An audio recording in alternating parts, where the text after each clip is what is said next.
So first CM உடைய comprehensive insurance scheme. So என்னன்னா இது ஏன் இப்போ ரீசெண்டாக நியூஸ்ல இருந்ததுன்னா ஆன்காலஜி மெயினாக கேன்சருக்கு வந்து அதிகமான இன்சூரன்ஸ் அமௌண்ட் வந்து ஸ்பெண்ட் ஆனதா சொல்லியிருக்காங்க கவர்மெண்ட்ல இருந்து. ஸோ இந்த இன்சூரன்ஸ் ஸ்கீம்ல இருந்து அதிகமாக அமௌண்ட் ஸ்பெண்ட் ஆனதே இருக்குதான் ஆன்காலஜிக்கல் ட்ரீட்மெண்ட். ஸோ அது என்னவா வேணாலும் இருக்கலாம், அது மெடிக்கல், சர்ஜிக்கல், ரேடியேஷன் தெரப்பி எதுலனாலுமே ஆன்காலஜிக்கு அதிகமாக அமௌண்ட் ஸ்பெண்ட் ஆயிருக்குன்னு சொல்லியிருக்காங்க.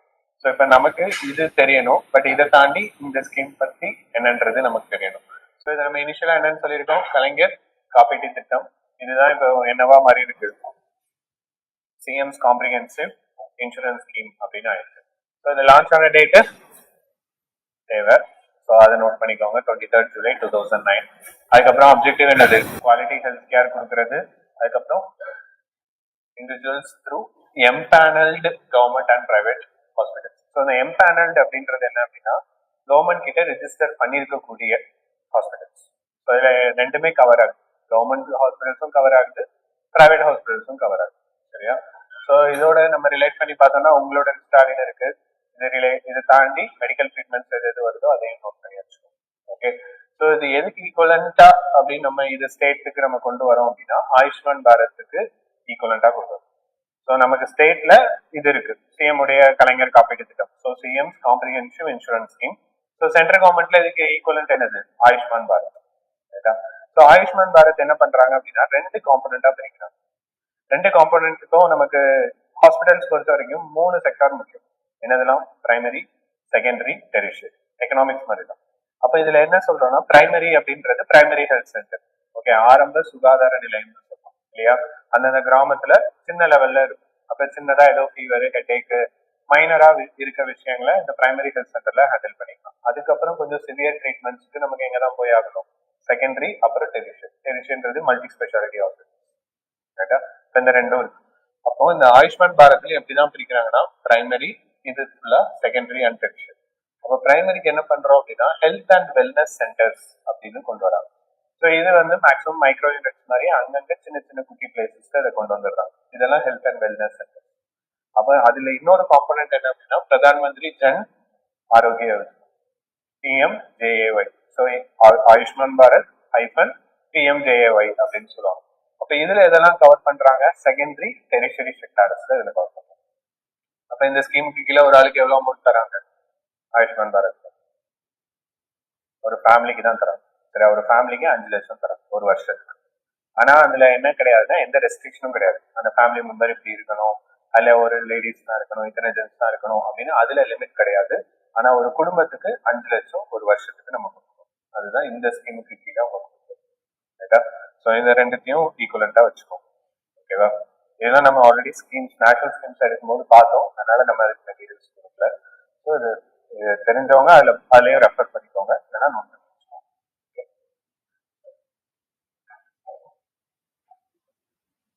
நெக்ஸ்ட் எங்க போறோம் அப்படின்னா செக்யூரிட்டிஸ் டிரான்சாக்ஷன் டாக்ஸ் அப்படின்னு ஒண்ணு கொண்டு வரோம். சரியா? இப்ப இது எதனால நியூஸ்ல இருக்கு அப்படின்னா இந்த செக்யூரிட்டிஸ் டிரான்சாக்ஷன் டாக்ஸ் வந்து போடுறது கரெக்டா, இதோடைய கான்ஸ்டிடியூஷனாலிட்டி, அதாவது இது நியாயம் தானா, அரசியலமைப்புல இதை கொடுக்கலாமா, இப்படி ஒரு டாக்ஸை கலெக்ட் பண்ணலாமா அப்படின்றத இப்ப என்ன பண்றாங்கன்னா சுப்ரீம் கோர்ட் ஆராய்ச்சிட்டு இருக்காங்க, நீதி அது செஞ்சுட்டு இருக்காங்க. சரியா? ரெவியூல இருக்கு. ஒரு கேஸ், ஒருத்தர் கேஸ் போட்டிருக்காரு, இந்த டாக்ஸ் வந்து போடுறது தப்பு அப்படின்னு கேஸ் போட்டிருக்காரு. ஸோ ஏன் அது தப்பு, இந்த டாக்ஸ் என்ன அப்படின்னா இந்த டாக்ஸ் முதல்ல என்ன டாக்ஸ், டைரக்ட் டாக்ஸ். சரியா? ஸோ செக்யூரிட்டிஸ் டிரான்சாக்ஷன் டாக்ஸ் வந்து டைரக்ட் டாக்ஸ். யாருக்கு போடுறாங்க அப்படின்னா எதன் மூலமா கொண்டு வராங்க, ஃபைனான்ஸ் ஆக்ட் 2004 மூலமா கொண்டு வராங்க. Levied on the buying. எதுக்கு போடுறாங்க அப்படின்னா buying and selling of securities. நம்ம செக்யூரிட்டின்னு சொல்றது எது, government bond, bonds and securities எல்லாமே. ஓகேவா? ஸோ சென்செக்ஸ்ல நீங்க வந்து ஷேர்ஸா வாங்குறோம் இல்லையா, அதே இது அது ஒரு ஃபார்ம் ரிலேட்டடா ஃபார்ம் இதுல வாங்கும்போது அதெல்லாம் இதுல வந்துடும், செக்யூரிட்டிஸ்ல வரும். சரியா? அப்போ இந்த செக்யூரிட்டிஸ் பை பண்ணாலும் சரி, செல் பண்ணாலும் சரி, எந்த டாக்ஸ் கட்டணும்ன்றாங்க, செக்யூரிட்டிஸ் டிரான்சாக்ஷன் டாக்ஸ், STT. ரைட்டா? இதை கட்டணும்னு சொல்றாங்க த்ரூ ரெகக்னைஸ்டு ஸ்டாக் எக்ஸ்சேஞ்சஸ். ஓகேவா? ரெகக்னைஸ்ட் ஸ்டாக் எக்ஸ்சேஞ்சஸ் என்னெல்லாம், national stock exchange, Mumbai stock exchange இப்படி இருக்கு இல்லையா. ஸோ அதெல்லாம் தான் நம்ம ரெகக்னைஸ்டு ஸ்டாக் எக்ஸ்சேஞ்சஸ் சொல்றோம். அப்ப இது எந்த ஆக்ட் மூலமா இன்ட்ரடியூஸ் பண்றோம், ஃபைனான்ஸ் ஆக்ட் மூலமா இன்ட்ரடியூஸ் பண்றோம். எஃபெக்டிவ் வந்தது October 1 இருந்து 2004 வரைக்கும். ஸோ இதுல என்ன பிரச்சனை அப்படின்னா இந்த டாக்ஸ் வந்து நீங்க பையிங் அண்ட் செல்லிங் ரெண்டுத்தையுமே வாங்குறீங்க. இது ஆல்ரெடி செக்யூரிட்டிஸ்க்கு நம்ம என்ன டாக்ஸ் வாங்கிட்டு இருக்கோம் ஞாபகம் இருக்கா? ஆல்ரெடி செக்யூரிட்டிஸ் ரிலேட்டடா என்ன டாக்ஸ் கலெக்ட் பண்ணிட்டு இருக்காங்க கவர்மெண்ட்? Capital gains tax. சரியா? சிஜிடி, கேபிட்டல் கெயின்ஸ் டாக்ஸ்னு ஒன்று ஆல்ரெடி கலெக்ட் பண்ணிட்டு இருக்காங்க. ஸோ இந்த கேபிட்டல் கெயின்ஸ் டாக்ஸ் என்ன அப்படின்னா, நீங்க ஒரு கம்பெனில ஷேர் வாங்குறீங்க, அந்த ஷேர் மூலமா உங்களுக்கு ஒரு ப்ராஃபிட் வருது இல்லையா, அந்த ப்ராஃபிட்ல டாக்ஸ் கட்டுறது. ஸோ இதை வந்து நீங்க என்ன பண்றீங்கன்னா, ப்ராஃபிட் இருந்தா மட்டும்தான் இந்த டாக்ஸ் வரும், இல்லைன்னா வராது. ஓகேவா? ஸோ அதனாலதான் கேபிட்டல் கெயின்ஸ், உங்களுக்கு என்ன கெயின் இருக்கோ அதுல டாக்ஸ் கலெக்ட் பண்றாங்க. ஸோ இந்த டாக்ஸ் ஆல்ரெடி நம்ம ப்ராஃபிட்டுக்கு மட்டும் வாங்குறோம். ஆனா இந்த டாக்ஸ் நீங்க என்ன பண்ண வேண்டியது இருக்கு, நீங்க லாஸ் ஆனாலுமே இதை கட்டணும். ஏன்னா பையிங் அண்ட் செல்லிங் ரெண்டுமே வந்து நீங்க ஒரு செக்யூரிட்டி வாங்கினாலே டாக்ஸ் கட்டணும். அது உங்களுக்கு லாஸ்லயும் போகலாம், ப்ராஃபிட்லயும் போகலாம். ஸோ அது ஒரு பிரச்சனை. இன்னொரு பிரச்சனை, ஏற்கனவே சிசிடின்னு ஒன்று கேபிட்டல் கெயின்ஸ் டாக்ஸ் வாங்கும்போது மறுபடியும் இன்னொரு டாக்ஸ் வாங்குறது என்னவாயிருது, டபுள் டாக்ஸேஷன் ஆயிருது அப்படின்னு கொண்டு வராங்க. ஸோ இது வந்து அடிப்படை ஒரு விவாதிக்குது. அதனால இந்த டாக்ஸ் போடுறது கரெக்டா அப்படின்னு சொல்லி கோர்ட்ல ஃபர்தரா சுப்ரீம் கோர்ட் என்ன சொல்றாங்களோ அதை பொறுத்து ஃபர்தரா மூவ் ஆகும் இந்த நியூஸ். ஓகேவா? ஸோ இப்போதைக்கு நமக்கு தெரிஞ்சுக்க வேண்டியது என்னது, செக்யூரிட்டிஸ் டிரான்சாக்ஷன் டாக்ஸ் வந்து ஒரு direct tax. Buying and selling of securities போடுறாங்க. ஸோ இதுல ப்ராஃபிட் ஆனாலும் சரி, லாஸ் ஆனாலும் சரி, நம்ம டாக்ஸ் கட்டணும். இது இல்லாம ஏற்கனவே கவர்மெண்ட் வாங்குறாங்க, அது கேபிட்டல் கெயின்ஸ் டாக்ஸ். அது வந்து ப்ராஃபிட் இருந்தா மட்டும் நம்ம கட்டணும். அவ்வளவுதான். இதுல இது தெரிஞ்சா போதும். அதுக்கப்புறம் ஃபிஃப்த் நோபல் பிரைஸ் தான் இந்த வீக் ஃபுல்லா ரொம்ப ஹாட் டாபிக்கா போயிட்டு இருக்கு. ஸோ ஃபர்ஸ்ட் நோபல் பிரைஸ் எதுக்கு? பிசியாலஜி, மெடிசனுக்கு பார்த்துருக்கோம். சரியா? ஸோ இந்த நோபல் பிரைஸ் பொறுத்த வரைக்கும் என்னன்னா, யாருக்கு கொடுத்தாங்க முக்கியம், அதுக்கப்புறம் எத்தனை பேருக்கு கொடுத்தாங்க, எந்தெந்த கண்ட்ரி சேர்ந்தவங்க, இது எல்லாமே இம்பார்ட்டன்ட் தான். சரியா? இது ஒரு டேபிள் மாதிரி படிச்சிருக்கேன். ஆனா இப்ப ரீசெண்ட் டைம்ஸ்ல நமக்கு இப்ப ஈவன் குரூப் 1ல கூட இந்த வருஷம் கேட்டிருந்தாங்க, 2024 நோபல் பிரைஸ் வந்து எதுக்காக கொடுத்தாங்க, எதை கண்டுபிடிச்சதுக்காக கொடுத்தாங்க அப்படின்னு. ஸோ இப்ப என்னன்னா, ஒரு ஸ்டெப் உள்ள போய் என்ன டிஸ்கவரின்றதையும் தெரிஞ்சுக்கணும்னு நினைக்கிறேன்.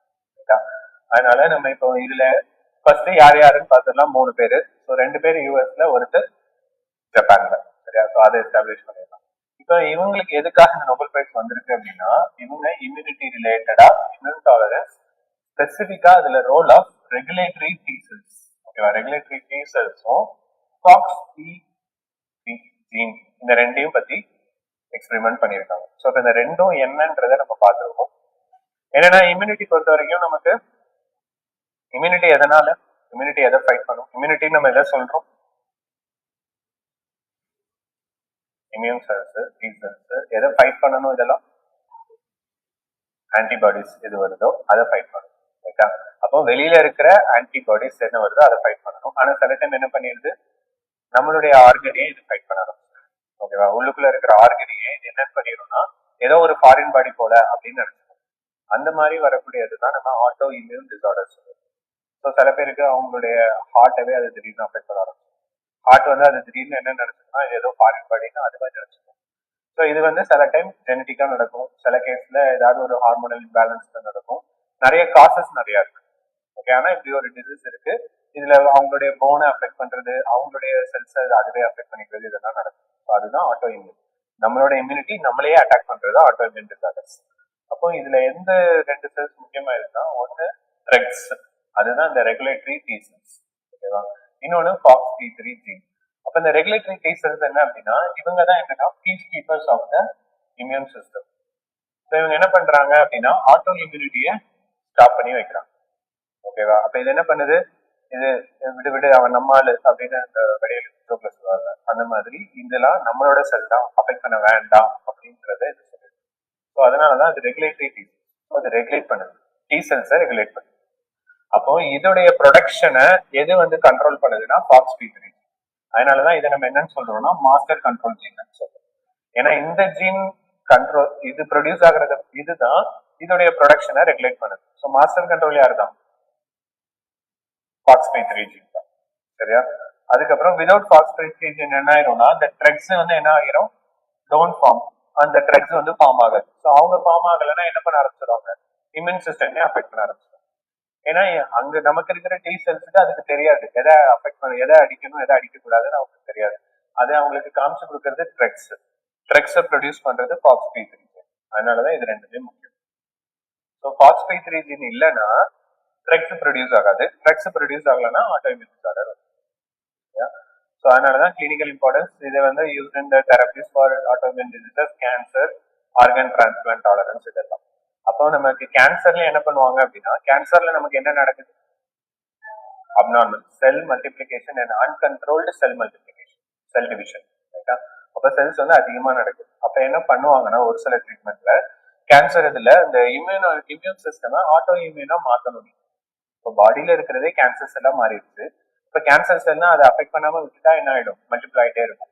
அப்ப சில இடத்துல என்ன பண்ணுவாங்கன்னா லோக்கலைஸ்டா அந்த இம்யூன் சிஸ்டம் டிசைன் பண்ணி இந்த இடத்துல நீ அஃபெக்ட் பண்ணுன்ற மாதிரி இம்யூன் சிஸ்டமே மாத்தி விடும். அதனாலதான் அதை வந்து நம்ம கேன்சர் ட்ரீட்மெண்ட்ல யூஸ் பண்றோம்னு அதை மென்ஷன் பண்றாங்க. ஸோ இதுதான் அந்த பிக்சர். ஓகே, இது நோபல் பிரைஸ் அவங்க வெப்சைட்லேயே கொடுத்த பிக்சர்ஸ் எல்லாத்துக்குமே கொடுத்துருக்காங்க ஈஸியா அண்டர்ஸ்டாண்ட் பண்ணிக்கிறதுக்காக. ஸோ இதில் பாஸ்பேட் ரீஜன் தான் மெயின் கண்ட்ரோல். ஓகே, இது வந்து அந்த மிஷின் மாதிரி. ஓகேவா? ஸோ இது கண்ட்ரோல் பண்ணி தான் ட்ரக் போகும். ட்ரக் போய் என்ன பண்ணிடும்? ஆன்டிபாடிஸ் என்னென்ன இருக்கு அப்படின்றத கண்டுபிடிச்சு அதை சரியா? ஸோ அதனால தான் நெக்ஸ்ட் நமக்கு முக்கியமானது பிசிக்ஸ். ஓகே, ஸோ பிசிக்ஸ்லயும் அகைன் 3 பேருக்கு கொடுத்துருக்காங்க. யூகேல ஒருத்தர், பிரான்ஸ்ல ஒருத்தர், அப்புறம் யூஎஸ்ல ஒருத்தர். இப்போ பிசிக்ஸ்ல என்ன மெயின் கான்செப்ட் அப்படின்னா என்னது? Quantum tunnelling. ஸோ அதுதான் இங்க main quantum tunnelling. So quantum tunnelling என்ன அப்படின்னா, ஸோ நார்மல் அட்மாஸ்பியர்ல ஒரு பார்ட்டிகிள் ஒரு பேரியரை தாண்டி இன்னொரு இடத்துக்கு போக முடியாது. ஆனா குவாண்டம் பிசிக்ஸ்ல என்ன நடக்குதுன்னா, ஒரு பேரியர் வந்து வேவ் மாதிரி செயல்படுது. அப்ப வேவ் மாதிரி செயல்பட்டு ஒரு பேரியர் தாண்டி இன்னொரு பேரியருக்கு போயிடும். இதுதான் நம்ம குவாண்டம் டனலிங். ஒரு இடத்துல இருந்து ஒரு பார்ட்டிகிள் இன்னொரு இடத்துக்கு போயிருது, பட் அது அந்த பேரியரை தாண்டி போகுது. ஸோ அது எப்படி தாண்டுது அப்படின்றது அந்த குவாண்டம் டனலிங். ஒரு சுரங்கப்பாதை மூலமா போற மாதிரி கொண்டு வராங்க. ஸோ அது குவாண்டம்ல மட்டும்தான் நடக்குது. அதனாலதான் அது குவாண்டம் டனலிங் வந்து அந்த பேரியரை தாண்டி போயிருது. ஸோ அது டனலிங். அது எப்படி தாண்டுதுன்றது அது வேவ் மாதிரி ஆக்ட் பண்றதுனால அவ்வளவுதான். சரியா? ஸோ இதுதான் மெயினா. ஸோ என்னன்னா இன் ஸ்டாண்டர்ட், அதாவது in standard physics particle with insufficient energy, ஒரு பார்ட்டிகளுக்கு போதுமான அளவு எனர்ஜி இல்லாத பட்சத்தில் அதால என்ன பண்ண முடியாதான்? ஒரு பேரியரை கிராஸ் பண்ண முடியாது. ஆனா quantum மெக்கானிக்ஸ்ல there is a finite probability that a particle tunnels through the barrier. அந்த பேரியருக்குள்ள போயிடும். அது எப்படி போகுதுன்றது நமக்கு தேவையில்லை, பட் அந்த பேரியருக்குள்ள போய் தாண்டி போகுதா, அதுதான் குவாண்டம். நீங்க அந்த கான்செப்ட் மட்டும் தெரிஞ்சு வச்சுக்கோங்க. ஓகேவா? ஸோ இதான் அந்த குவாண்டம் டனலிங். ஓகேவா? ஸோ இந்த இடத்துல இருக்கிற பார்ட்டிகிள் இங்க இருந்து தாண்டி இங்க வந்தது. ஸோ இது தாண்டி போகுதுல இந்த ரெண்டு தான் அவங்க வேற கலர் கொடுத்துருக்காது. இது அவங்க பேரியர்னு காட்டுறாங்க. இந்த பேரியர் தாண்டி அங்க போறது தான் குவாண்டம் டனலிங். ஸோ இதுவும் அந்த பிரைஸ் வாங்கின 3 பேர் தான். நெக்ஸ்ட் வந்து கெமிஸ்ட்ரி. ஸோ கெமிஸ்ட்ரியில அகைன் யாருக்கெல்லாம் கொடுத்துருக்காங்க? ஜப்பான்ல ஒருத்தர், ஆஸ்திரேலியால ஒருத்தர், யூஎஸ்ல ஒருத்தர், அகைன் 3 பேர். ரைட்டா? ஸோ இவங்களுக்கு எதுக்கு கொடுத்துருக்காங்க அப்படின்னா மெட்டல் ஆர்கானிக் ஃப்ரேம் ஒர்க் கொண்டு வந்ததுக்காக. சரியா? ஸோ இவங்க என்ன பண்றாங்க அப்படின்னா ஒரு மெட்டல் ஆர்கானிக் ஃப்ரேம் ஒர்க்கை கிரியேட் பண்றாங்க. மெட்டல் ஆர்கானிக் ஃப்ரேம் ஒர்க் அப்படின்றப்போ ஆர்கானிக் ஃப்ரேம் ஒர்க்னாலே கார்பன் பேஸ்ட் காம்பனண்ட்டை வச்சு கார்பன் பேஸ்ட்ல என்ன பண்றாங்க அப்படின்னா ஒரு கிரிட் மாதிரி ஒன்று கன்ஸ்ட்ரக்ட் பண்றாங்க. சரியா? வேரியஸ் எலிமெண்ட்ஸ் வச்சு. அப்போ அந்த கிரிட்டுக்குள்ள அதுதான் இந்த கிரிட்டுக்குள்ள எல்லா பார்ட்டிகிள்ஸும் என்ன பண்ண முடியுதுன்னா ஈஸியா போயிட்டு வர முடியும். அது சாலிடா இருந்தாலும் சரி, லிக்விடா இருந்தாலும் சரி, கேஸா இருந்தாலும் சரி.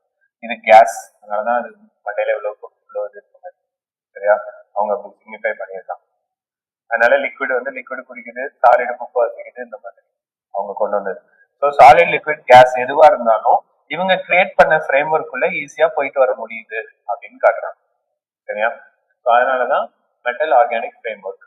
நீங்க இதுல இது முக்கியம். இதுக்குள்ள இந்த சாலிட், லிக்விட், கேஸ் எந்த ஃபார்ம்ல இருந்தாலும் அதால ஈஸியா உள்ள டிராவல் பண்ண முடியுது அப்படின்றத அவங்க கண்டுபிடிச்சிருக்காங்க. அதுக்கு ஒரு ஃப்ரேம் ஒர்க் அவங்க கன்ஸ்ட்ரக்ட் பண்ணிருக்காங்க. இதுக்குதான் அவங்களுக்கு நோபல் பிரைஸ் கொடுத்துருக்கோம். இதெல்லாம் ஒரு கண்டுபிடிப்பா அப்படின்ற மாதிரி யோசிக்கலாம். பட் வந்து அது நம்ம ஈஸியாக சொல்லிட்டோம், பட் உள்ள நிறைய காம்ப்ளிகேஷன் இருக்கும். இன்னொன்னு இந்த நோபல் பிரைஸ்ல ஒரு கிரிட்டிசிசம் இருக்கு, அது நம்ம மொத்தமா முடிச்சுட்டு பார்ப்போம். ஸோ அதுக்கப்புறம் மீதி இருக்கிற நோபல் பிரைஸ் எதெல்லாம்? பிசிக்ஸ் பார்த்துட்டோம், கெமிஸ்ட்ரி பார்த்தாச்சு, சயின்ஸ் பார்த்தாச்சு, பீஸ் இருக்கு, அப்புறம் லிட்ரேச்சர் இருக்கு. சரியா? ஸோ லிட்ரேச்சர் யாரு கொடுத்துருக்காங்க? ரைட்டர் கிராஸ்னோ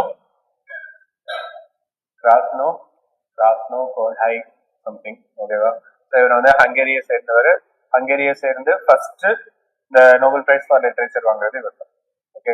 ஸோ இந்த புக்கர் பிரைஸ் மாதிரி நோபல் பிரைஸ் லிட்ரேச்சர் என்ன பண்ண மாட்டாங்கன்னா ஒரு புக் கொடுக்க மாட்டாங்க, ஒரு ரைட்டருக்கு தான் கொடுப்பாங்க. அவருடைய ஒர்க்ஸ் ஜென்ரலா அனலைஸ் பண்ணி தான் கொடுப்பாங்களே தவிர ஒரு புக்குன்னு கொடுக்க மாட்டாங்க. அதனால நம்ம நோபல் பிரைஸ் லிட்ரேச்சர் பார்க்கும்போது எந்த புக்குக்கு கொடுத்தாங்கன்னு நம்ம சொல்லவே முடியாது. அது மொத்தமா அவருடைய ரைட்டிங்ஸ்க்காக கொடுக்குறாரு. இப்போ புக்கர் பிரைஸ் அப்படி கிடையாது, ஒரு புக்குன்னு கொடுப்பாங்க. ரைட்டா? ஸோ இதுக்கும் அதான் டிஃபரன்ஸ். அதுக்கப்புறம் பீஸ் பிரைஸ் யாரு? மரியா கார்னோ மச்சோடா. ரைட்டா? இவங்க வெனிசுலா சேர்ந்தவங்க. ஸோ ட்ரம்ப்புக்கு கிடைக்கும்னு எல்லாரும் நினைச்சிட்டு இருந்தாங்க, பட் அவங்களுக்கு கிடைக்கல. சரியா? ஸோ நோபல் பீஸ் பிரைஸ் அவங்களுக்கு வெனிசுலா.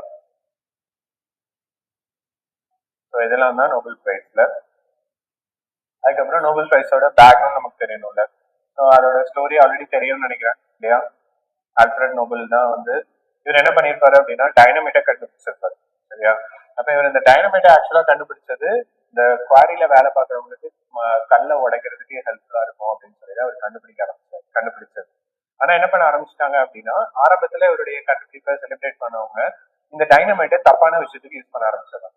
ஒருத்தர் கொண்டுக்கிறதுக்கு வச்சுக்கிறதுக்கு, ஒருத்தர் மேல வீசுறதுன்னு சொல்லி நெகட்டிவாக ஆரம்பிச்சு. அப்போ இவர் மேல என்ன பண்ணிடுறாங்கன்னா ஒரு நெகட்டிவான இம்ப்ரெஷன் கொண்டு வந்துடுறாங்க. இத்தனை பேரை கொன்னவர் வந்து ஆல்ஃபிரட் நோபல் அப்படின்னு சொல்லிட்டு. அவர் ஆக்சுவலா கிரியேட் பண்ணது ஒரு நல்ல விஷயத்துக்காக, இவங்க தப்பா யூஸ் பண்ண ஆரம்பிச்சிட்டாங்க. அப்ப அவருக்கு என்ன ஆயிடுச்சுன்னா அது ஒரு வருத்தம் ஆயிடுச்சு.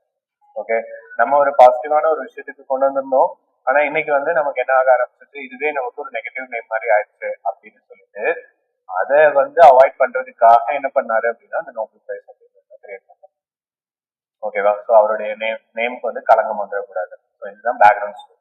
ஸோ இதை எப்போ அவாய்ட் பண்ண ஆரம்பிக்கிறாங்க? ஃபர்ஸ்ட் 1901 இருந்து. ஸோ அவரோட உயிர்லயே அதை எழுதிப்பாரு. அந்த டைனமைட்டை கண்டுபிடிச்சது மூலமா அவருக்கு வந்து அமௌண்ட் எல்லாத்தையுமே வருஷம் அதனாலதான் பீஸுக்குன்னு ஒரு நோபல் பிரைஸ் கொடுக்குறாங்க, அமைதிக்கு. ரைட்டா? ஏன்னா நான் கண்டுபிடிச்சது வந்து அவங்க தப்பான விஷயத்துக்கு யூஸ் பண்ணிட்டாங்க, ஆனா அதனால அமைதிக்கும் நான் ஒவ்வொரு வருஷமும் நோபல் பிரைஸ் கொடுக்கணும் அப்படின்னு சொல்லிட்டு அதை கொண்டு வந்தாங்க. அதன் மூலமா கண்டுபிடிச்ச காசு எல்லாத்தையும் நீங்க இதுக்கு கொடுத்துருங்க அப்படின்னு. ஸோ ஃபர்ஸ்ட் நோபல் பிரைஸ் எப்போ 1901 இருந்து. அதுக்கப்புறம் to honour those who have conferred the greatest benefit to the human kind during the presiding year. அதுக்கு முந்தின வருஷம் ஹியூமன் கைண்டுக்கு ஏதாவது பெரிய விஷயம் பண்ணவங்களுக்கு இந்த நோபல் பிரைஸை கொடுங்க அப்படின்னு சொல்லி கொடுத்தது.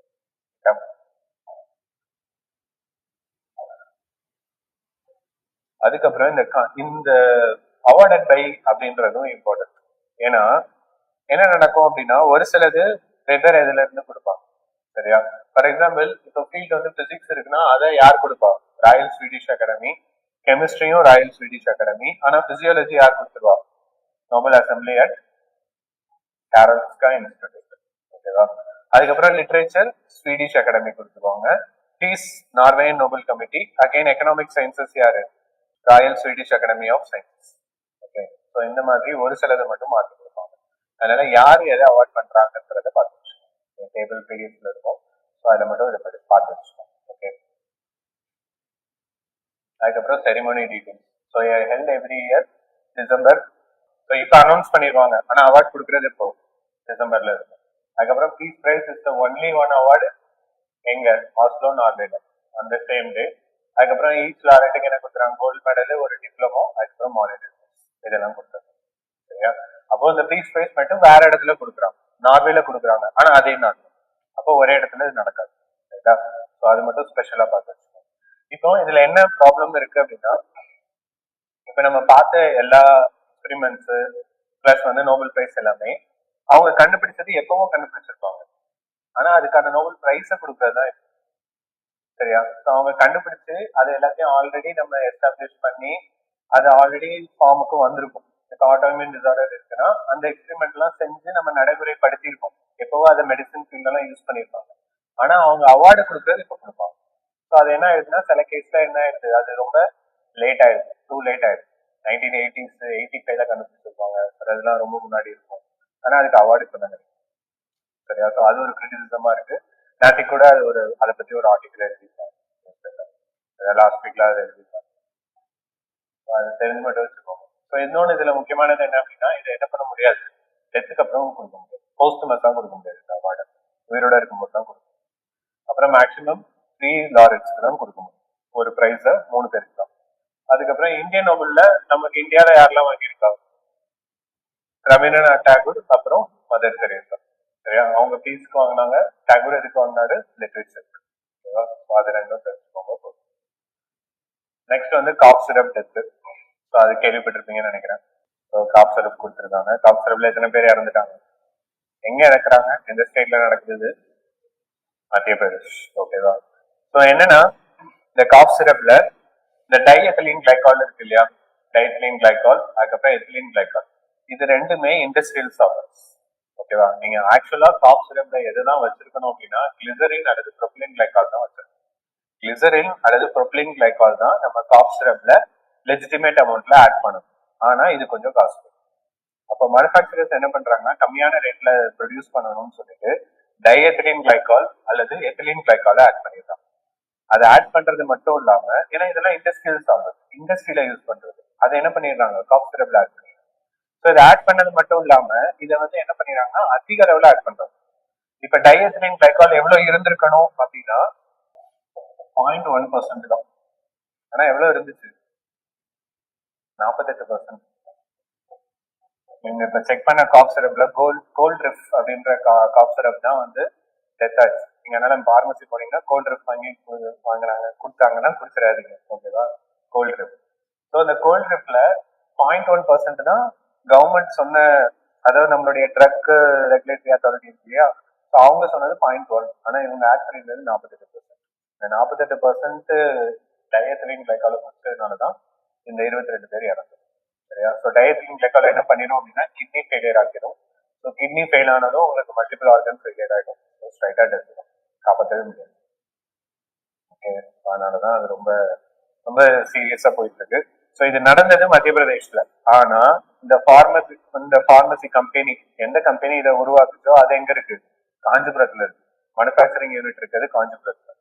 அதனாலதான் தமிழ்நாட்டுல இந்த நியூஸ் சென்சிட்டிவ் ஆயிட்டு. சரியா? ஆனா ஏன் வந்து தமிழ்நாடு கவர்மெண்ட் மட்டும் இதுல மாட்டல அப்படின்னா என்ன ஆயிருது? உங்களுக்கு ட்ரக்ஸ் எதுல வந்துருது அப்படின்னா கான்கரண்ட் லிஸ்ட்ல வந்துடும். ஸோ ரெண்டு பேருமே பார்க்கணும். சென்ட்ரல் கவர்மெண்ட்டும் ரெகுலேஷன் பார்க்கணும், ஸ்டேட் கவர்மெண்ட்டும் பார்த்துருக்கணும். அதனாலதான் ரெண்டு பேரும் ஒருத்தர் பிளேம் பண்ணல. இது ஸ்டேட் லிஸ்ட்ல இருந்திருந்தா அவ்வளவுதான், பாலிடிக்ஸ் எங்கேயோ போயிருக்கும்.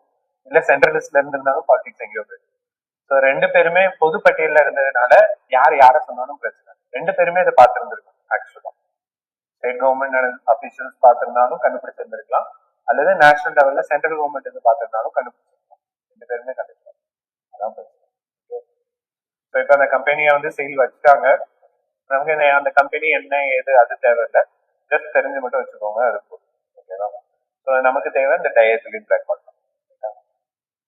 அதுக்கப்புறம் ஜென்ரைஸ் எதுக்கு கீழே அப்படின்னா டிஎன் ஸ்கில்ஸ் வெற்றி நிச்சயம் அப்படின்றதுக்கு கீழே இந்த ஜென்ரைஸ் அப்படின்றத கண்டக்ட் பண்ணியிருக்காங்க. ஸோ ஜென்ரைஸ் என்னது? Quality skilling for meaningful employment. நம்ம ஏற்கனவே பார்த்துருக்கோம், எம்ப்ளாய்மெண்ட்ல முக்கியமானது என்ன ரோல் பிளே பண்ணுது? ஸ்கில் ட்ரைனிங் முக்கியமானது, திறன் பயிற்சி அளிக்கிறது ரொம்ப ரொம்ப முக்கியம். அதனாலதான் நம்ம அதுல போக்கஸ் பண்றோம். சரியா? இதுக்கு வெற்றி நிச்சயம் அப்படின்றது கொண்டு வந்த ப்ராஜெக்ட், அதுக்கு கீழே இதெல்லாம் கொண்டு வராங்க. ஸோ அதான் இந்த ஜென்ரைஸ். ஸோ ஜென்ரைஸ் என்னது? ஒரு skill development programme launch under வெற்றி நிச்சயம் ஸ்கீம். ஸோ இது எதுக்கும் உள்ள பார்ட்னர்ஷிப் தமிழ்நாடு ஸ்கில் டெவலப்மெண்ட் கார்பரேஷனுக்கும் ஜென்ரேஷன் இந்தியா ஃபவுண்டேஷன் போகுது. அதனாலதான் அதுக்கு பேரு ஜென்ரைஸ். ஓகேவா? ஸோ அப்ஜெக்டிவ் என்னது? ஸோ அப் ஸ்கில், ஆல்ரெடி இருக்கிற ஸ்கில்ல நம்ம என்ன பண்றோம்? அப்கிரேட் பண்றோம். அதுக்கப்புறம் எம்பவர் பண்றோம். எவ்வளவு? 35,000 யூஸ். அது தேவையில்ல. இந்த அப்ஸ்கில்லிங் எம்பவரிங் அது மட்டும் முக்கியம். ஞாபகம். அதுக்கப்புறம் நமக்கு இதுல என்ன தேவை? வெற்றி நிச்சயம் பத்தியும் தெரிஞ்சு வச்சிருக்கணும். ஸோ வெற்றி நிச்சயம் என்னது? அதுவும் இங்க அன்எம்ப்ளாய்டு யூத்தை ஃபோக்கஸ் பண்றாங்க. இது மொத்தமா, ரைட்டா? இது மொத்தமா ஃபோக்கஸ் பண்றோம். Unemployment youth to get placement opportunities in industry ஜெனரலா. ஓகே. ஸோ டார்கெட் குரூப் யாரு? அது முக்கியம். எல்லா students age between 18 and 35. So மெயினா அவங்க எம்ப்ளாய்மெண்ட்டுக்கு போறதுக்கு முன்னாடி அவங்களுக்கான திறனை அவங்க கொடுத்து அவங்க என்ன பண்றோம்? ஏதாவது எம்ப்ளாய்மெண்ட்ல பிளேஸ் பண்றோம். அதான் இந்த 18 to 35 and encompasses unemployed youth who have completed their graduation, ITI, diploma அல்லது ஸ்கூல் டிராப்அவுட்ஸா இருந்தாலும் அக்செப்ட் பண்ணலாம். சரியா? who require immediate place. யாருக்கு வேலை வாய்ப்பு தேவைப்படுதோ அவங்க இது பண்ணிக்கலாம், ரெஜிஸ்டர் பண்ணிக்கலாம். சரியா? அதுக்கப்புறம் எலிஃபண்ட் பத்தி. எலிஃபண்ட் பத்தி என்னன்னா ரீசெண்டா ஒரு சின்க்ரனைஸ்டு சர்வே கண்டக்ட் பண்ணியிருக்காங்க எலிஃபண்ட் பத்தி தமிழ்நாட்டுல. இந்த சின்க்ரனைஸ்டு சர்வே அப்படின்னா ஒருங்கிணைந்த ஆய்வு. ஸோ இப்போ இந்த ஒருங்கிணைந்த ஆய்வுன்றப்ப என்ன பண்றாங்கன்னா தமிழ்நாடு மட்டும் இல்லாம பார்டர்ல இருக்கிற எல்லா ஸ்டேட்ஸுமே கவர் பண்ணும். எதனால இப்படி பண்றோம் அப்படின்னா இப்ப நமக்கு வெஸ்டர்ன் காட்ஸ் இருக்கு இல்லையா, வெஸ்டர்ன் காட்ஸ் என்ன பண்ண முடியாது நம்மளால, இது தமிழ்நாடு, இந்த மரத்துல இருந்து அது கேரளா நம்மளால பிரிக்க முடியும். அப்போ வெஸ்டர்ன் காட்ஸ்ல உங்களுக்கு எந்த ஸ்டேட்லாம் மீட் ஆயிடுது, எல்லாமே மீட் ஆயிடும் ஆல்மோஸ்ட் இல்லையா. தமிழ்நாடு, கேரளா, ஆந்திரா, கர்நாடகா எல்லாருமே மீட் ஆயிடும் ஆல்மோஸ்ட் சரியா. ஸோ அதனாலதான் அந்த சின்க்ரனைஸ்டு சர்வேலாம் கண்டக்ட் பண்ணுவாங்க. ஈகிள் ரிலேட்டடா பண்ணாலும் சரி, வல்ச்சர் சர்வே, அதுக்கப்புறம் இந்த எலிஃபென்ட் சர்வே இதெல்லாம். இப்ப இந்த எலிஃபென்ட் சர்வே ரீசெண்டா கண்டக்ட் பண்ணதுல தமிழ்நாட்டுல என்ன ஆயிருக்கு அப்படின்னா இவ்வளவு எலிஃபென்ட்ஸ் இருக்குன்னு கண்டுபிடிச்சிருக்காங்க. ஸோ இன்னொன்னு எலிஃபென்டோடைய பாப்புலேஷன் வந்து இன்க்ரீஸ் ஆயிருக்கு. ஓகே, லாஸ்ட் இயரை கம்பேர் பண்ணும்போது இன்க்ரீஸ் ஆயிருக்கு. ஸோ அது ரெண்டுமே இம்பார்ட்டன்டான விஷயம். ஓகேவா, தெரிஞ்சு வச்சுக்கோங்க அவ்வளவுதான். ஸோ 3 days கண்டக்ட் பண்ணாங்கன்றதை விட 5 எலிஃபென்ட் ரிசர்வ்ஸ் நமக்கு ஆல்ரெடி இருக்கு. ஓகேவா, 5 எலிஃபென்ட் ரிசர்வ் எதெல்லாம்? Nilgiri Eastern Ghats, Nilambur Silent Valley, அதுக்கப்புறம் அகஸ்திய மலை, ஆனமலை, அப்புறம் கடியார். ஓகேவா, இந்த சைலண்ட் வேலி எங்க இருக்கு? கோயம்புத்தூர் பக்கத்துல. எதனால சைலண்ட் வேலி? ஏன்னா அங்க எந்த பூச்சி கிடையாதுன்னா அந்த கிரிக்கெட் பூச்சி இருக்குல்ல, யூஸ்வலா நம்ம காடுனாலே ஒரு பூச்சி கத்திக்கிட்டே இருக்கும்ல, கீச் கீச் கீச்சுன்னு, அந்த பூச்சி அங்க கிடையாது. அதனால உங்களுக்கு ஃபாரஸ்ட் அமைக்காது. ஏன்னா மெயினா கத்துறது அந்த பூச்சி தான் எல்லா டைமும். நைட் ஆனா கூட நமக்கு இங்க கிரிக்கெட் பூச்சின்னு நம்ம கத்திக்கிட்டே இருக்கும், அது அங்க கிடையாது. அதனாலதான் அது சைலண்ட் வேலி. ஓகேவா, ஸோ இந்த பாப்புலேஷன் இன்க்ரீஸ் ஆயிருக்கு அப்படின்றது முக்கியம். அதுக்கப்புறம் 5 எலிஃபென்ட் ரிசர்வ் இருக்குன்றது முக்கியம்.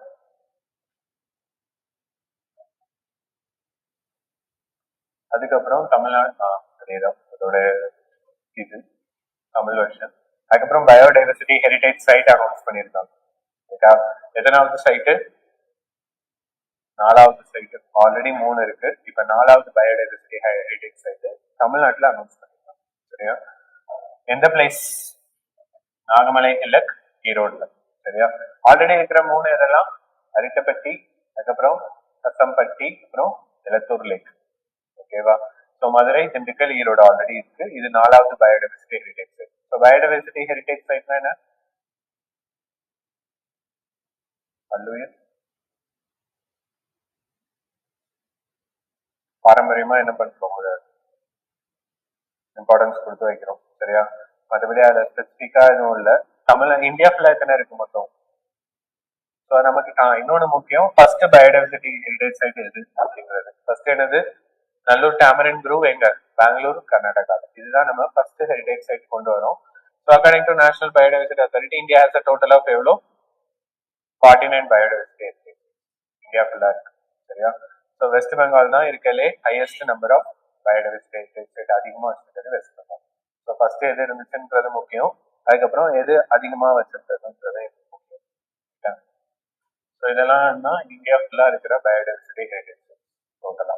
ஓகேவா, இதெல்லாம் சும்மா தெரிஞ்சு வச்சுக்கோங்க, அத்தனையும் உட்காந்து படிக்க முடியாது, ஜஸ்ட் தெரிஞ்சு வச்சுக்கோங்க. ஓகேவா, so next PM Kusum and PM Suryaghar. So இந்த 2 இதுவும் எதுக்காக அப்படின்னா என்ன பண்றாங்க அப்படின்னா ஐலாண்ட் நேஷன்ஸ், மற்ற நேஷன்ஸுக்கு நம்ம ஆல்ரெடி இன்டர்நேஷனல் சோலார் அலையன்ஸ் கொண்டு வந்தோம். சரியா, இன்டர்நேஷனல் சோலார் அலையன்ஸ் என்னது? மெயினா டிராபிக்கல் கண்ட்ரிஸ் இருக்கு இல்லையா, அதாவது டிராபிக் ஆஃப் கேன்சர் பாஸ் ஆகும். அதுக்கப்புறம் கீழே என்னது? டிராபிக் ஆஃப் கேப்ரிகான் ஃபுல்லா இருக்கா, 3 ரேகையா பாஸ் ஆகுதா வேர்ல்டு ஃபுல்லா. அப்போ உங்களுக்கு இந்த Tropic of Cancer, Tropic of Capricorn என்னது? ஆக்சுவலா இந்த இடத்துல என்ன அதிகமா இருக்கும்?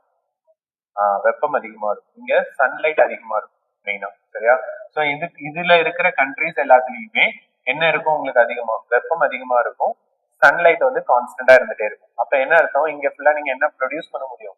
சோலார் எனர்ஜி ப்ரொடியூஸ் பண்ண முடியும். அதனால இந்தியாவும் பிரான்ஸும் சேர்ந்து கொண்டு வந்ததுதான் இன்டர்நேஷனல் சோலார் அலையன்ஸ். அந்த இன்டர்நேஷனல் சோலார் அலையன்ஸ் மூலமா நம்ம என்ன பண்றோம் அப்படின்னா நம்ம சைடு இருக்கிற சோலார் பேனல்ஸை நமக்கு சின்ன கண்ட்ரிஸ் இருப்பாங்க இல்லையா, அவங்களுக்கு சொல்லிக் கொடுக்கும், அல்லது அவங்களுக்கு அதுக்கான மேனுஃபேக்சரிங் இன்ஃப்ராஸ்ட்ரக்சரை டெவலப் பண்ணி கொடுக்கும். ஸோ அதுல நம்ம இந்த 2 ஸ்கீமும் மெயினா ஃபோக்கஸ் பண்றோம். இப்போ பிஎம் குசம் என்னது? பிஎம் குசம் ஸ்கீம்ல என்ன பண்ணோம்? பிஎம் குசம்னால எது மெயினா இருக்கும்? Solar pump. Solar water. ஓகேவா? ஸோ லான்ச் அப்போ 2019ல எனர்ஜி செக்யூரிட்டி மெயினா ஃபார்மர்ஸ்க்கு கொடுக்குறோம். அதே மாதிரி அவங்களுடைய இன்கமையும் இன்க்ரீஸ் பண்றோம். சரியா? அப்போ இந்த 3 விஷயத்த நீங்க ஃபோக்கஸ் பண்ணணும். எதெல்லாம்? எனர்ஜி செக்யூரிட்டி, அதுக்கப்புறம் இன்கம், அதுக்கப்புறம் லாஸ்டா சோலார் எனர்ஜி. இந்த 3மே. இந்த 3 காம்பனண்ட் எப்படி ஃபோக்கஸ் பண்றாங்கன்னா 3ஆ பிரிச்சிடறாங்க இதுல. சரியா? ஏபிசி. அப்போ ஃபர்ஸ்ட் இதுல என்ன பண்றீங்க அப்படின்னா கீழ இருந்து வரணும். ரைட்டா? ஃபர்ஸ்ட்ல என்ன பண்றீங்கன்னா அப்கிரேட் ஓல்டு எலக்ட்ரிக் பம்ப்ஸ். ஏற்கனவே அவங்க வச்சிருக்க எலக்ட்ரிக் பம்ப்ஸை ஃபர்ஸ்ட் என்ன பண்றீங்க? அப்கிரேட் பண்றீங்க. அப்போ சோலார் யூஸ் பண்றீங்க. அதுக்கப்புறம் சர்ப்ளஸா இருக்கக்கூடிய எனர்ஜியை கிரிட்டுக்கு என்ன பண்ணிடுறோம்? செல் பண்ணிடுறோம். நெக்ஸ்ட் என்ன பண்றோம்? சோலார் பம்ப்ஸ் அவங்களுக்கு யூஸ் பண்ண ப்ரொடியூஸ் பண்றோம். அப்ப இதுல என்ன இருக்காது? டீசலும் இருக்காது, உங்களுக்கு எலக்ட்ரிசிட்டி பில்லும் இருக்காது. ஏன்னா அவங்களே ப்ரொடியூஸ் பண்ணிடலாமா எலக்ட்ரிசிட்டி தேவையான அளவு, டீசல் காஸ்ட்டும் வராது, குறைஞ்சிடும். அதுக்கப்புறம் சோலார் பவரை நீங்க என்ன பண்ணிடுறீங்க அப்படின்னா செல் பண்ண ஆரம்பிச்சு 3 காம்பனண்டா பிரிச்சிடும். ஃபர்ஸ்ட் இருக்கிறத அப்கிரேட் பண்றோம், அதுக்கப்புறம் சோலார் பவர், அதுக்கப்புறம் அவங்க எக்ஸஸா ப்ரொடியூஸ் பண்ற சோலாரை மற்றவங்களுக்கு செல் பண்றதுக்கு நம்ம என்ன பண்றோம்? ஹெல்ப் பண்றோம். அப்ப இதன் மூலமா என்ன பண்ணிடுறீங்க? நீங்க ஆல்ரெடி எலக்ட்ரிசிட்டி டீசல் யூசேஜை குறைச்சிடுறீங்க, அவங்களுடைய எலக்ட்ரிக் பம்ப்ஸ் எல்லாத்தையும் சோலாரா மாத்திடுறீங்க, பிளஸ் அவங்களுடைய இன்கமையும் என்ன பண்ண முடியுது? நம்மளால இன்க்ரீஸ் பண்ண முடியும். ஏன்னா செல் பண்றாங்கல்ல, வித்துடுறாங்கல்ல எக்ஸ்ட்ரா வரக்கூடியது. அதனால இந்த 3 காம்பனண்ட் இதுல. நெக்ஸ்ட் என்னது? பிஎம் சூர்யாகர். பிஎம் சூர்யாகர்ல எது முக்கியம்? சோலார் பேனல்ஸ் எங்க? ரூஃப் டாப்ல. சரியா? ஒவ்வொரு ஹவுஸ் ஹோல்ட்லயும் ரூஃப் டாப்ல சோலார் பேனல்ஸை இன்ஸ்டால் பண்றதுக்கு ஹெல்ப் பண்ணும். ரைட்டா? ஸோ அதுதான் பிஎம் சூர்யாகர்ல முக்கியமானது. ஸோ லான்ச் வந்து எப்போ தான்? 2024ல implemented by Ministry of New and Renewable Energy MNRE. So to promote rooftop solar energy for residential households மெயினா. சரியா? ரெசிடென்ஷியல் தான். அதுக்கப்புறம் என்ன பண்றோம்? ஃப்ரீ எலக்ட்ரிசிட்டி எத்தனை யூனிட்ஸ் வரைக்கும்? 300 யூனிட் வரைக்கும் ஃப்ரீ எலக்ட்ரிசிட்டி. சரியா? அதுக்கு மேல இருக்கிறதுக்கு தான் நம்ம சார்ஜ் பண்ணுவோம். ஏன்னா ரூஃப்டாப் எல்லாத்தையும் என்ன பண்ணிடுவாங்க? சப்சிடைஸ்டு ரேட்ல கொடுப்பாங்க. அதனால. அதுக்கப்புறம் தமிழ்நாடு ஹெரிடேஜ் கமிஷன் ஒன்று கொண்டு வரணும் அப்படின்னு. ஸோ இதுல என்னன்னா மெட்ராஸ் ஹைகோர்ட் வந்து இந்த தமிழ்நாடு ஹெரிடேஜ் கமிஷன் அப்படின்னு நம்ம ஒன்று வந்து கொண்டு வரணும் இமீடியட்டா. அவங்க ஆக்சுவலா குறிப்பிட்ட டைம் வரை கொடுத்துருக்காங்க. அந்த டைமுக்குள்ள இதை வந்து எஸ்டாப்ளிஷ் பண்ணணும் அப்படின்னு சொல்லியிருக்காங்க. இப்ப இவங்க டைம் கொடுத்து இதை எஸ்டாப்ளிஷ் பண்றாங்கன்னா அப்ப இதுக்கான சட்டத்தை நம்ம ஏற்கனவே பாஸ் பண்ணிருக்கணும்ல. இப்ப 4 வாரத்துல நீங்க ஒரு சட்டத்தை உருவாக்கி தமிழ்நாடு ஹெரிடேஜ் கமிஷனை கொண்டு வர முடியாது இல்லையா? அப்ப என்ன நடந்திருக்குன்னா இது மெட்ராஸ் ஹைகோர்ட் டைரக்ட் பண்ணது எதை? ஹெரிடேஜ் கமிஷனை கொண்டு வரணும்னு. ஸோ இதோடைய மெயின் ஏம் என்ன அப்படின்னா தமிழ்நாட்டுல இருக்கக்கூடிய old buildings, age old buildings and premises not covered under. எதுக்கு கீழே கவர் ஆயிருக்க கூடாதுன்றாங்கன்னா ancient monuments and archaeological sites and remains act ஒன்று, அதுக்கப்புறம் இது 1958 ஆக்ட். ஓகேவா? இது நேஷனல் லெவல்ல உள்ளது, தேசிய அளவுல இருக்கக்கூடிய மானுமெண்ட்ஸ் ப்ரொடெக்ஷன் ஆக்ட். இன்னொன்னு தமிழ்நாட்டுல இருக்கக்கூடிய ancient monuments and archaeological sides act. Okay, 2 act. இந்த 2 ஆக்ட்லயும் கவர் ஆகாத பில்டிங்கை நீங்க வந்து பாதுகாக்கிறதுக்கு பராமரிக்கிறதுக்கு எதை கொண்டு வர சொல்றாங்க? Tamil Nadu heritage commission. சரியா? இப்ப இந்த தமிழ்நாடு ஹெரிடேஜ் கமிஷனுக்கான ஆக்டை நம்ம எப்பவே பாஸ் பண்ணிட்டோமா? 2012லயே பாஸ் பண்ணியாச்சு. ஆனா நம்ம என்ன பண்ணல, இன்னும் கமிஷனை எஸ்டாப்ளிஷ் பண்ண.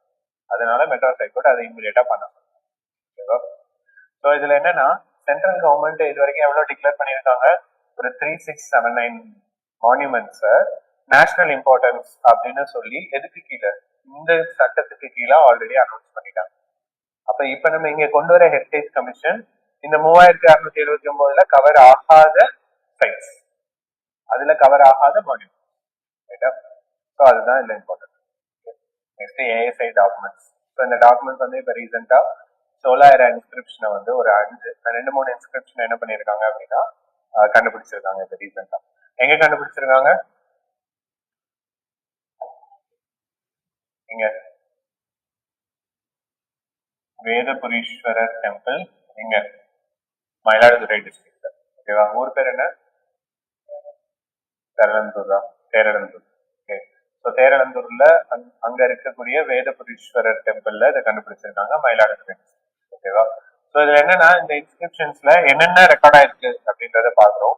ஸோ ஃபர்ஸ்ட் என்ன பண்றாங்க அப்படின்னா ஒரு 5 கோல்டு காயின்ஸ் யார் கொடுத்துருக்காங்க? கவினியன், வாமன், அந்த டைம்ல இருந்த நேம்ஸ் எல்லாமே அதுல இருக்கு. சரியா? அதை நம்ம ஜஸ்ட் இதுக்காக கொடுத்துருக்கோம், நீங்க அதை மட்டும் பார்த்து வச்சுக்கோங்க போதும். யாரு கொடுத்துருக்காங்க? Brahmins for lighting lamps. திருவிளக்கு அதுக்கப்புறம் சந்தி விளக்கு, இந்த 2 விளக்கையும் எங்க டெம்பிள் காம்ப்ளெக்ஸ்ல ஏத்துறதுக்காக அமௌண்ட் கொடுத்துருக்காங்க. ஓகேவா? திருவிளக்கு எப்ப ஏத்துவாங்க? எப்ப வேணாலும் ஏத்தலாம் ஆக்சுவலா. சரியா? ஏதாவது ஒரு நல்ல காரியம் ஸ்டார்ட் பண்ணும்போது ஏத்துறது திருவிளக்கு. சரியா? சந்தி விளக்கு சந்தி சாயும் போது, அதுக்கு இது சந்தி சாயும் போது சொல்லுவாங்களா, என்னது, பொழுது சாயும் போது. ஆனா இது வந்து 2 இடத்துலயுமே, அதாவது சன்ரைஸ்லயும் ஏத்தலாம், சன்செட்லயும் ஏத்தலாம். ஓகேவா? அதுதான் இந்த 2 விளக்கு. ஓகே.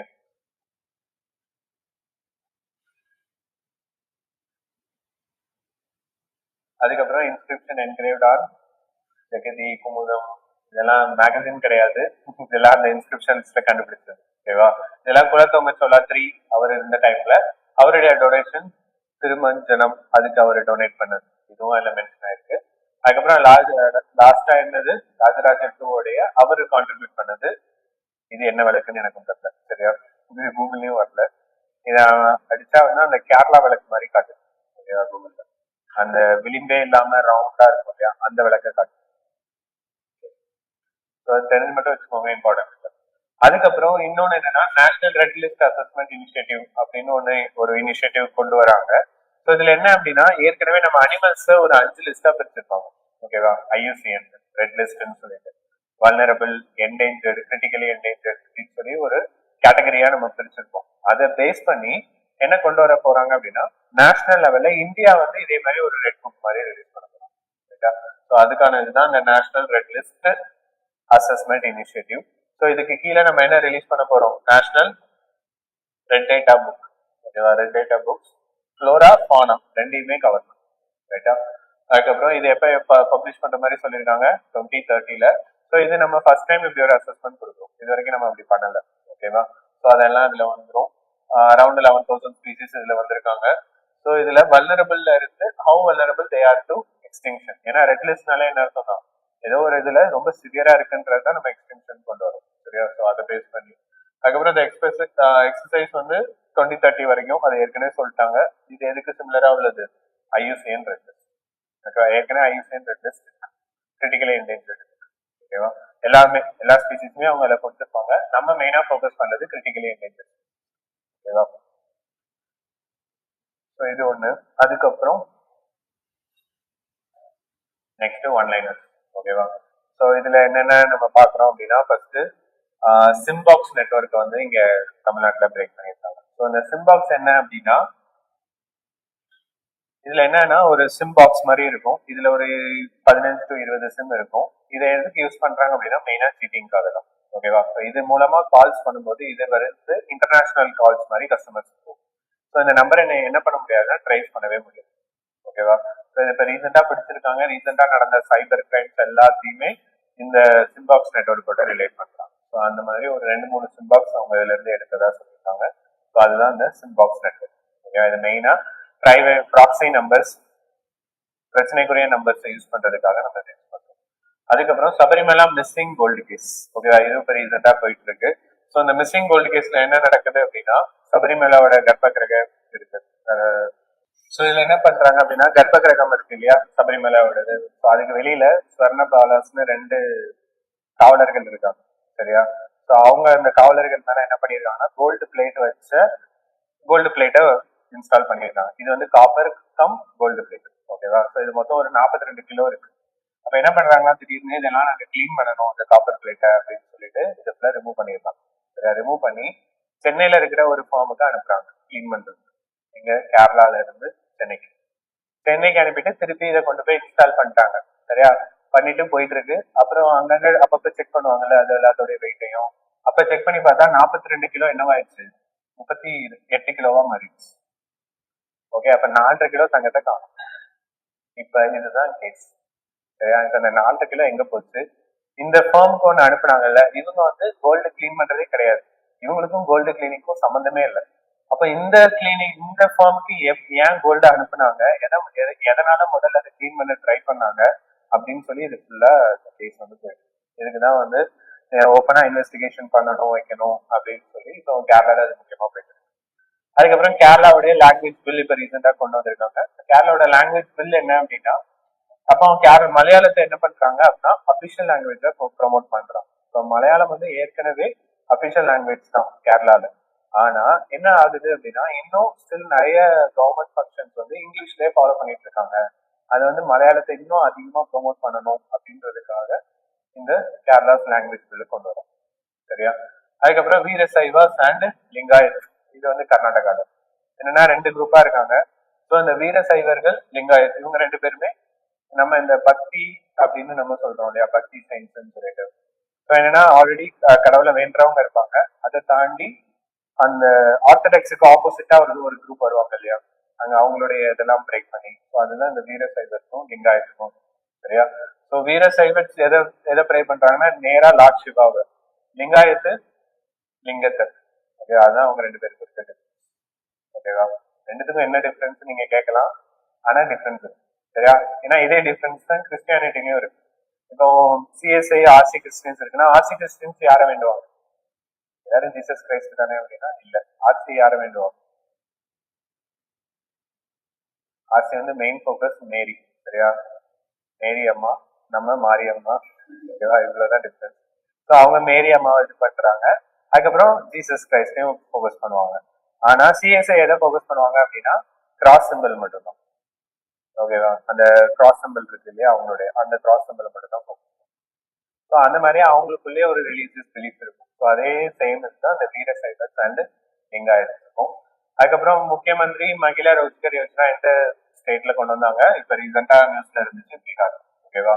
ஸோ இதுவுமே நமக்கு வந்து பார்த்தோம்னா குரூப் 1ல வந்து ஆல்ரெடி கேட்டிருந்தாங்க, 1லயோ 2லயோ கேட்டிருந்தாங்க. வெவ்வேறு ஸ்டேட்ஸ் கொடுத்து அவங்களுடைய வாட்டர் ஹார்வெஸ்டிங் ஸ்கீம்ஸ் பத்தி கேட்டிருந்தாங்க. ஓகேவா? அதனால நமக்கு இது உமன் ரிலேட்டடா கொண்டு வந்ததுனால அதுவும் இம்பார்ட்டன்ட். பீகார் ஸ்டேட்ல கொண்டு வந்தாங்கன்னு மட்டும் தெரிஞ்சு வச்சுக்கோங்க. அதுக்கப்புறம் சோனம் வாங்செக் கேஸ்.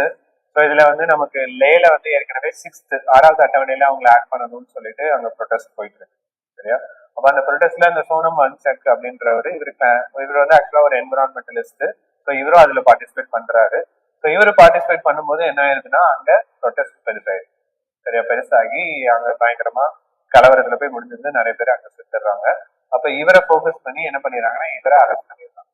ஓகேவா? இவரை அரெஸ்ட் பண்ணி பிரிவென்டிவ் டிடென்ஷன்ல உள்ள வச்சிருக்காங்க, தடுப்பு காவல்ல. மேற்கொண்டு இது வந்து அக்ரவேட் ஆகும் அப்படின்னு சொல்லி தடுப்பு காவல உள்ள வச்சுட்டாங்க. அப்ப இவரோட ஒய்ஃப் என்ன பண்றாங்க அப்படின்னா சுப்ரீம் கோர்ட்ல ஹேபியஸ் கார்பஸ் அப்ளை பண்றாங்க. ஓகேவா? ஹேபியஸ் கார்பஸ் ஆட்புணர்வு மனு அதை தாக்கல் பண்றாங்க. அப்ப இந்த ஹேபியஸ் கார்பஸ் படி என்ன, நீங்க 24 ஹவர்ஸ்ல யாரு யாரு யாரு யாரை வச்சு அதை ஃபைல் பண்றாங்களோ அவங்க 24 ஹவர்ஸ்ல எங்க இருந்தாலும் அவங்களை தேடி கண்டுபிடிச்சு நீங்க அவங்கள கோர்ட் முன்னாடி ப்ரொடியூஸ் பண்ணணும். சரியா? அதுதான் இந்த ஹேபியஸ் கார்பஸ்.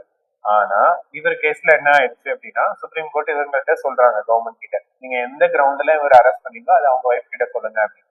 ஆனா கவர்மெண்ட் என்ன சொல்லிட்டாங்கன்னா இவரை வந்து நம்ம செக்ஷன் 8 நேஷனல் செக்யூரிட்டி ஆக்ட்ல அரெஸ்ட் பண்ணிருக்கோம். ஸோ நேஷனல் செக்யூரிட்டி ஆக்ட்ல அரெஸ்ட் பண்ணும்போது அந்த யாரை அரெஸ்ட் பண்ணிருக்கோமோ அவங்க கிட்ட மட்டும்தான் எந்த கிரவுண்ட்ல அவங்க அரெஸ்ட் பண்ணிருக்கோம்னு சொன்னா போதுமே தவிர வேற யார்கிட்டயும் நாங்க சொல்லணும்னு அவசியம் இல்லை அப்படின்னு சொல்லிடுறாங்க. ஆக்சுவலா நேஷனல் செக்யூரிட்டி ஆக்ட்ல செக்ஷன் 8 அப்படிதான் சொல்லுது. யார் அரெஸ்ட் பண்றோமோ அவங்க கிட்ட மட்டும்தான் உங்களை எதுக்காக அரெஸ்ட் பண்ணிருக்கோம்னு சொல்லணும், மற்றபடி அந்த டீடைல்ஸ் வேற யாருக்கும் சொல்லணும்னு கட்டாயம் அப்படின்னு சொல்லி கவர்மெண்ட் வந்து சுப்ரீம் கோர்ட்ல சொல்லிட்டாங்க. ஸோ அதுதான் இந்த கேஸ் போயிட்டு இருக்கு. ஸோ இதுல முக்கியமானது அந்த பிரிவென்டிவ் டிடென்ஷன், அதுக்கப்புறம் என்எஸ்ஐ ஆக்ட் இதெல்லாம். அப்புறம் லாஸ்டா இந்தியா மொபைல் காங்கிரஸ் ஒன்று 2025ல கனெக்ட் பண்ணியிருக்கோம் நியூ டெல்லியில. ஸோ அதோடைய தீம் என்னது? Innovative transform. இதெல்லாம் தான் ஒன்லைனர் முக்கியமான இதெல்லாம். இதோட நீ பார்த்த எதுவும் டவுட்ஸ் இருக்கா?